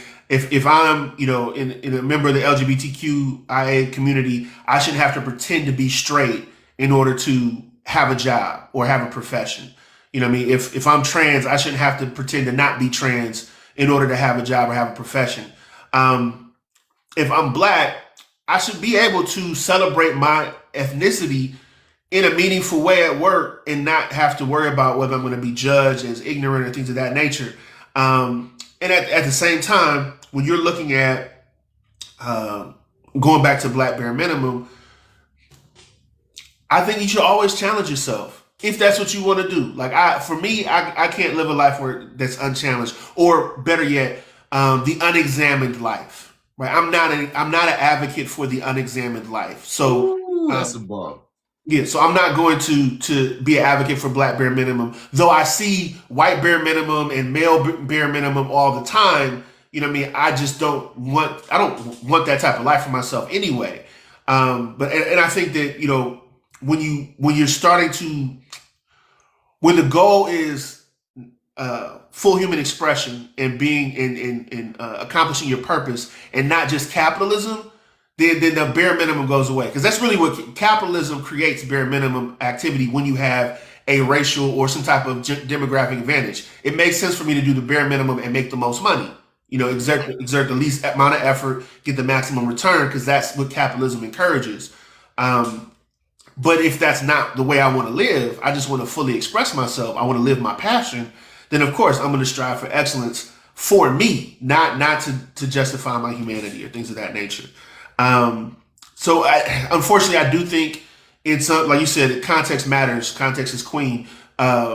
Whether that is still necessary, but I found, especially in professional spheres, that it is, because you don't know who is going to be the next person that's going to undercut you for whatever reason, or is going to try to use their whatever advantage they can to get where they feel they need to get ahead. Last question: What are the And benefits? before you go to that, and also it gets even more complex with, for progress to happen, we need martyrs. You know what I mean? Right. So it will require people taking L's in those spheres for certain progress for us to happen. And that's something that I wouldn't ask for anyone to do. If you Right. decide that's what you want to do, represent. But I can't ask that of you. You know what I mean? So Right. that also plays its parts. No, that's a big facts. I think that's when we get into like the first, the celebration of first. I think we need to celebrate not only the first but the nows. Like if you're doing, not just the first not just the first black doctor in America, but the first black doctor in the family. The first black doctor of your generation. Or just being a doctor. What I mean? All of those things are accomplishments, and all of Yeah. those things make history. But we only celebrate, a certain aspect of history because we only value those people that got there first, based on our value system. but we as a culture need to celebrate differently from that value system because that value system wasn't made for us. You know what I mean? It's almost like the man on the moon. You know, we celebrate the first person that was on the moon instead of celebrating the moon. You know, like being able to, Yeah, wow, you know, look at all the different ways that we can use this to benefit everyone, as opposed to just being the person to put the flag on it. If that makes sense, I feel you. man. I know true to form, we are 6 minutes out. I didn't know what your time frame was. If you had time for Q&A, or if we wanted to wrap it up with closing thoughts, it's up to you, my friend. Now we can do Q&A. It's the weekend, baby. Let me see if BPG is still in the box. No, BPG is not in the box. So if you all if you all have questions, if you want to come up, we'll take people up one at a time for a little bit, just to ask questions to discuss a particular point of the conversation that you heard. So you can either come in the box or just post your question in the comments, and we can kind of address them there. I'm going to look to see if I have any questions. LaVoy says, "What is the bare minimum for you?" So I don't know. For me, bare minimum is just existing. You know what I mean? It's just being black and not not really worrying about accomplishments or being centered on the striving of day-to-day life, but just really saying, I'm centered on relaxation. I'm centered around my joy. I'm centered around my leisure, and that's really what I revolve around as far as my life is concerned. I'm completely fine doing black bare minimum. Paying for my bills, taking care of my responsibilities, and then playing some video games and just enjoying life. You know what I mean? To me, that's, as a man, black bare minimum. But I want more out of life than that. You know what I mean? I want to have purpose. I want direction. I want all those other things.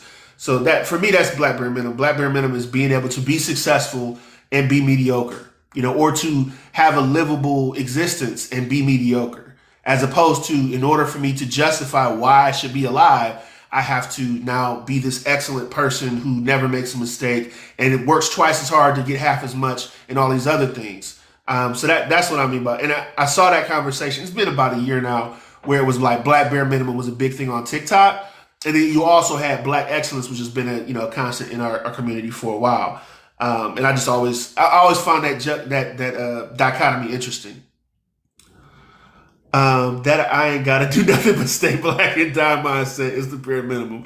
You said it better than me, Willow. Yeah, right. Yeah. Nah. And it's also just this because for me it's like also this concept of, like what she exactly said, just staying black and die, not thinking to challenge anything, not thinking to question anything, not having ambition to be more, whether it's being more like to be more as a person, not thinking to unpack, like not even questioning the whys, the critical thinking of anything. It's just, I'm here, I went to work, I went home, fuck it, the way things are, apathy, it's like all that plays a part to me into the black bare minimum, or to any version of a bare minimum. So Tam Top said, could we please be respectful? Can we please and respectfully stop putting being black in the same sense as LBGTQ, please? I don't know if I completely understand the comment. If you could explain it a little bit more. I can tell you my intention behind when I brought it up was as far as not being able to bring your full self to work, right? And so that could be in the lens of being black and not being able to bring your full ethnicity and cultural expression to work. And that could also be, not being able to bring your sexual expression to work as far as LGBTQ. I'm not saying that that's the same thing, or trying to equate the two together. It's just, you're put in a similar position, whether to be your entire self or to put on a mask, which is the topic that we were on. But if you want to explore that more, we certainly can. Also, black people are gay. Newsflash. Right. Yeah, all types of people gay, and that's a problem. I think when we talk about the black community, we tend to get very myopic and just singular focus in the way we experience blackness. Right? We're not. We kind of exclude. Sometimes we facilitate the same problems that are being facilitated on us. Like we don't want to be excluded from broader America, but at the same time, we will exclude within our own community. You know what I mean? So Yeah, when I say the black community, I'm talking about disabled veterans. I'm talking about single mothers. I'm talking about people who are gay, who are trans. I'm talking about like the entire everyone who's black. You know what I mean? I'm even talking about people who are biracial. That terrible poem, "Be Damned." I'm talking about her too. So A terrible Paul be dead. that poem Locker was the worst, room. man. I'm like, Barack Obama is a mulatto. That was Our terrible. one fourth coon. We're I for need a shirt Master, that one says for that cool. I am one fourth coon. I'm like, bro, why did you choose to be? How could you get that wrong? Like, you are not one fourth coon unless you choose to be. Unless you Like, that want to was be a terrible. coon. Talk about telling on yourself. Gosh, peace, Sharon. Okay, I'm not getting any requests, and I'm not seeing any questions so far. I'm seeing you get some compliments though. Well, I take it. Hey, now. All right. So, I want to at this time. Oh, hold on. I got one person. Let me see as long as it's not. Okay. I'm going to bring up Summer real quick. Hey, good morning. How y'all doing? What's Hey, up? Summer. What's How up? are you? Hey, I want to talk about the code switching a little. So I feel like in my generation, and I was born in the 80s, very early 80s, it was just expected. You got a code switch, it's something expected. And I love now that a lot of young people don't bother with it. And as far as switching the way we speak and everything, but now that I've moved to the South, um, I feel like it's a little more acceptable in the South, because there is a way of speaking. But when you're up north, I don't know, it still feels like people do it a lot. I don't. I just speak the way I speak wherever I am. But I remember a friend of mine from the DR, she from Dominican Republic who live in Miami. She was like, I just feel like people think I'm not smart, and I have to switch my accent up and I have to talk a certain way. And I was like, the way you speak has nothing to do with how smart you are. Like, for instance, Cardi B or somebody, I'm like, same accent. She is a smart one. She has things to say. She thinks, she reads and she speaks the way she speaks. She's like, but a lot of people think she's not smart because, yeah, but it's like on them. There has to be a level of like understanding that they're going to feel that way about you. And you're going to have to speak however you feel like you want to speak. I think Master of the World Within just hit a nail on the head when she just said, is code switching even conscious for many of us? Right. I don't think it is. Yeah. I think a lot of us do it because we, like you said, in previous generations, we were so conditioned to think that that's what we had to do in these specific situations that I don't think a lot of us even realize when we're doing it anymore. Yeah. Also, in a lot of white offices, if you don't switch, which I don't, it sometimes invites them to try to mimic your accent. And it's annoying. And I'd be like, don't say that to me. Don't do Yeah. that. You know what I'm saying? Shut up. Shut up. Stop. Yeah, Stop. stop, stop, Yeah. stop. We're not that cool. Stop. You know You're not that cool. what That's one thing I know. That's one thing that white people do that bother me. When Yeah, when they try to either one talk like you because they round you or bring up specific yeah, black issues that they don't generally bring up, but because yeah, you're the black person around. Oh, did you see that thing about Ja Morant and the gun? It's like, I don't watch basketball. Leave me alone. Like, come on, yeah. man. Especially for y'all because they think black men are just automatically cool. You could be the biggest nerd in the world. They think that you're so cool. And don't let you like their shoes or something. They really feel like you just made their day. That's why I like rednecks. They don't have that. He says why I like next. They don't like rednecks. They don't have it. They got their own cool, and they're trying to be like you. And they're gonna say the real thing exactly as it is, even if it's wrong. And you be like, hey, that ain't cool, really? But anyway, they're better than the liberals, I find. The voice asks, "Is correct English code switching?" What do you think? Me? Um, Yeah, it's just putting out open. it's You are correct. back. What is correct? What was Yeah, defined by correct yeah. English? When I'm saying code switching, I mean speaking AAVE specifically from wherever you're from, or not necessarily slang. I mean like our cultural ways of speaking, because I'm not gonna go to work and be using a whole lot of slang, but I'm also I'm gonna speak the way I speak. So correct English, if then no. I mean yes, I guess so, because if you're gonna assume AAVE is not correct, so then you're gonna switch. So um But here's the thing too. Here's the thing too. Like let's talk about Southern people. A lot of us, we're known to not add R's at the end of our sentences. You just naturally the way we speak, and that's not even a slang. That's how we speak. And yeah, then we have to articulate even more because that's the part of that code switch because we have to prove that we're intelligent, even though whether I say more or there or there, I'm still saying the same thing. And there is not a code, it's not a slang. You know what I mean? So Right. it does get a bit complex. For me, the most obvious version of code switching before we even get to the nuances of what I brought up is what we like kind of facetiously call the white voice. It's kind of like what Pros was talking about earlier, where it's like there's like some of us men, no, black people do this in general. Our voices will get lighter. We're yes, trying not to be as threatening, yes. and it's like, damn, I can't even speak in my normal timbre. And Mhm. that's a thing to certain people, So when it goes that far, I'm like, oh, that's definitely a fucking switch. You hear me? Yeah. Yeah, it's funny. Okay, so I come back and forth to Latin America a lot, and so Black folks speak with a deeper like tone all over the world. So if you notice in reggaeton music, they mimic that Black scent. These are white Latinos doing it, Daddy Yankee, whoever. These people ain't really Black there. They're not really even seen as mixed. So, Right. and you say, they do that because that's how we speak. But then I used to be mad at brothers for that. Like, why you got to play small? Because da da da. But then I'm not a 6'3" big Black man in a white space. You have to. He has to. If he lives in Portland, Oregon, and I'm like, okay, I guess I could be more understanding about that. It makes me sad. You see it. They like make themselves physically smaller, speak higher, try to make sure immediately to seem like not a threat, but that's also a protection thing, right? I mean, again, I said it earlier, like I can't hate on it specifically if it's for survival reasons because I don't know what you're going through to try to survive. That's what makes it also nuanced because you can say a blanket statement, but you got people in very specific situations that if they did anything any other way, it goes back to what I said earlier, they become a martyr. I can't ask you to martyr yourself. You know what I'm saying?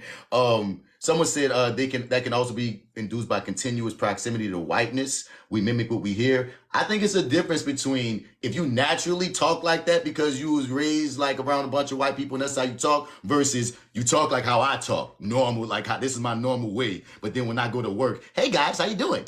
Yeah. That's a difference. That's a complete difference. You feel me? But again, It co- survival is survival. It's just money. It gets money. I think code switching is so much more than just how you speak, right? Communication is 90% nonverbal, right? Body language. Yeah. Yeah. So Hell yeah. and it's not. It's also the topics, right? You essentially become white, what I mean, internally, so that when racial conversations come up, oh, you don't have an opinion about those because you're not black. When music selections come up, you will tend to steer Hmm. away from some of the 666 Mafia that you listen to. You know what I mean? You want So them to know you listen to their stuff too. right. So you are literally trying to blend in every way, from how you dress, how you speak, how you move. I noticed like in my first corporate job, I used to always say what up like this. Yeah. What's up? But they say what's up like this. They already do So that. so I started to because I was like, they didn't understand what this meant. I'm like, what's up? That was like, Look at so it's those little things. that's real. So it's not just about speaking quote unquote proper English, you know what I mean? Bros, why did I see the white man come out of you when you said that?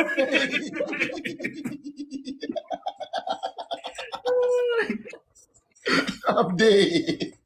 For real, true, true. That's But if real. you're trying to make a connection with someone because you making connections in that arena is what your job is based on, your ability to get promoted, then you gotta start doing this because you Yeah, want gotta do to it. invite a conversation next time. You know what I mean? So it's so much more than that. You know what I mean? You walk with a limp. You know what I mean? On the street, you walk like this. Yeah, all tight, tight buttocks, tight. Yeah, you know what I mean. So it's so many much more than that, but and it's not healthy. You know what I mean? It's not healthy to do It's that. not healthy to continuously just clench your ass every time you're at No, work. You know what I'm no. And saying? white people that care will notice it. And white people will call you out on it. Now that they're aware of what that is, it's like, what? Why are you doing that? That's not cool. You know, it's someone who generally cares, but a lot of people are just kind of unaware. You know what I mean? And that's the biggest thing. Like when you're able to be unaware, that is your privilege. You know what I mean? Yeah, Privilege is not your ability to. It's not this extra benefits package you get sometimes. Sometimes it's just your ability to be unaware of problems you don't even know yeah, exist. yeah. Um, One of so my one of my favorite things on Designing Women is when the woman's telling the story. She's at some fancy party and she's up north, and she's saying, "Oh, where y'all from?" And they said, "We're from where we don't end sentences with a preposition." She said, "Can I curse? Can I yeah. curse?" She says, "All right then, where y'all from, bitch?" Yeah. Did you get that? I was like, oh, You hear me? yeah, That's hilarious, man. that is the best. We think The that a facts lot. We do. think a Southern accent means somebody's not smart. We think that all the time, not educated, and it's really sad and disgusting. But you know, But I love that point that you just made, Pros, about the code switch is an actual like different programming. It's Yeah, like it's how you move, it's how you walk, it's how you have to think, it's what you decide to engage with, hmm it's in what you decide to present. It's like really creating another character that you right. try on. It's that mask. It's not even just a mask, it's a full costume that you have to put on before you enter these arenas. And it's very unfortunate when you realize what it is. yeah, Yeah, absolutely. And it's okay to have like between formal and informal language. It's not what we're talking about. Of course, if you're in a professional setting, you may use more formal language. When you're with your friends, you know, what I mean, your spouse, you're going to use more informal language. That's not code switching. Code switching is becoming another person. It's yeah, becoming another race, so that you can blend in, so that people uh, won't notice as much that you're Won't black. notice Oh, your race. yeah, you're black, but you're one of the good the good ones. one. You're one of Yeah, the good ones. yeah, The rare few good ones. yeah. And the fact of it is, once you really accept who you are, and if you're in a place where it's safe to be yourself, like people like that. People Right. like that. They want you to be your full self. They're interested in your culture. Everybody loves our cultures.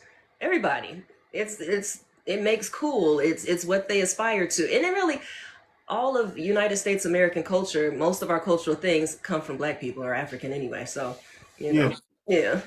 We the And sauce. let me say this: We the it's sauce. not just us. Like part of the, I guess, consequences of whiteness is that white people have to do it too. You know, if you're Irish, you know, if you tell you kind of have to mask that as well. It's just the mask is just more so assumed, but you also lose some of those cultural expressions because you're so invested in whiteness, which is just more so a dominator culture that came up from racism. So you're invested in getting those benefits as well. So you become less Jewish, you become less Polish, you become less Russian, you become less Romani. It goes along with that as well. It's just that you don't have this, so Yeah. you don't have to do it as much. It's easier to blend in. Yeah, And also because, yeah, whiteness means that you had to negate all that part of your actual culture and ancestry, then it's normal for them to do it. And it's right, weird for them to hold on to being German or something. Like, well, you've But been here but 3 generations. but the ones that do will accept the white spiciness before they'll accept the black spiciness, because with the black spiciness, this extra seasons comes the right, stereotypes that they're afraid of. You know what I mean? Because even though you have to be less Jewish, less German, less Italian, once they find out that you're Italian, they almost like they'll accept some of your right. Italianness. But once you're black, depending upon what black, how black they, you know what I mean, it becomes it's a way different thing, and that's, Yeah, you know, absolutely. that's what gets me. Reflection is the mother of the revolution. Revolution is just a sun for the next generation. Generations are just light for the memory, for countless babies born each morning. So where do you draw the line? Where do you draw the line in time to even picture a timeline where by definition, a line has a beginning and ending? No, each morning is just another reason to lose count of a time that never existed. Because while we pretend we walk reality in straight lines, the planet itself spins in cycles, leaving revolution obvious. Dancing circles around a rectangular concept of progress we like to call God, praying salvation white, creating sacred shapes to keep the colors in the corner, and the blacks on the fringes, and the money on the center.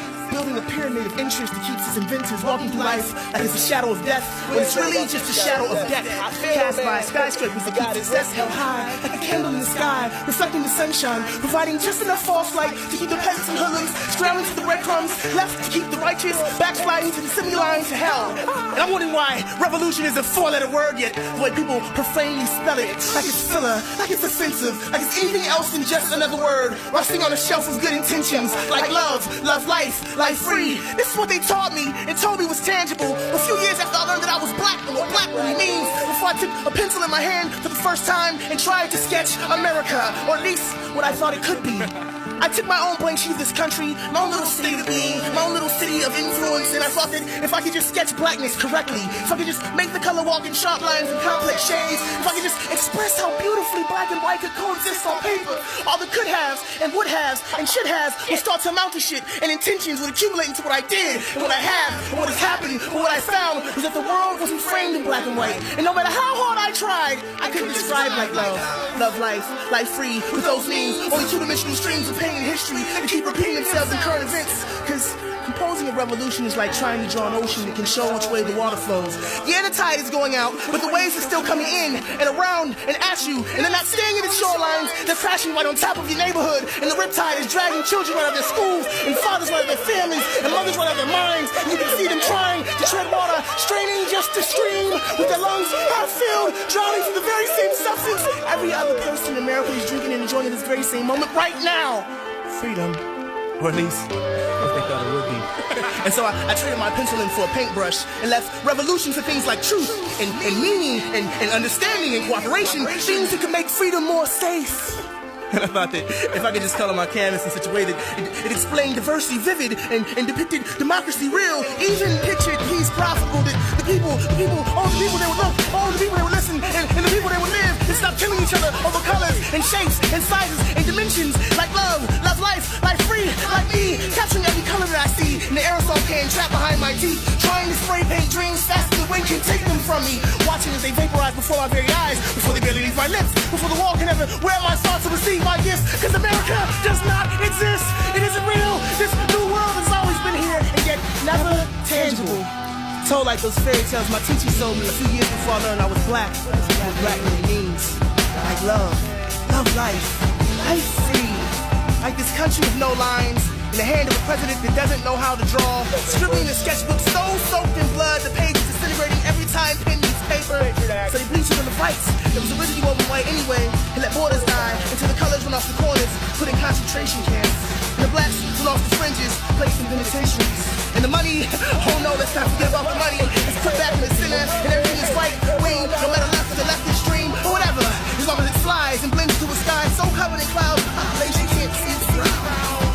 They just walk on faith and pray to a God that lives in a box and can't define his own face or her own sex or its own shape. Like love, love life, life free, free like America, bombing poverty with food, free to choose who eats and who dies, free to define what freedom is, and stable to the eyelids of little kids who never learned that sleeping in intelligence is far worse than walking in ignorance. So they walk freely off of cliffs, sleep freely off of cliffs, knowing full well where it is. They just don't care. They just don't care because they see what I see. Much to say between the moments of our games and repartee. There's never much to read between the lines of what we need and what we'll take. There's never much to talk about or say aloud, but say it anyway. They woke up each morning to look in the mirror and see a dream lying behind its teeth. smiling like it wants to see something happy or funny or inspiring, but instead it just stares and grins and stays silent because it's not really there. It's just a lie passed down from parent to parent, like the Easter Bunny or Santa Claus, or something to keep little kids moving along through the grades, anxiously waiting the present like it'd be anything more than a toy. That's why I play games with my time and look surprised when it's so broken. When the minutes are bleeding out of its beady eyes, and the months are sticking together like fur, coated with what used to taste like candy, but now just resembles the cavity that torments my waning smile. And I'm old, and I'm gray inside, with black and white so smeared on my soul and psyche, it became my religion, raping the body of my sanity until truth and lie became the last of the relatives of my family. So I traded in my paintbrush for a son, and I thought to myself, if I could just teach this one baby that God has blessed me with to like love, to search for it as if it were a lost brother or sister, to want as if it were the first teddy bear I placed in his crib, if I could just raise this one child to love life, to admire and cherish it, as if it were the finest art, to treat it as like it was priceless, and collect every piece of it, to learn the forgotten craft of creating life. Life would be free. My life. All life would be free through my son, and would be free through my reflection. And that's when I realized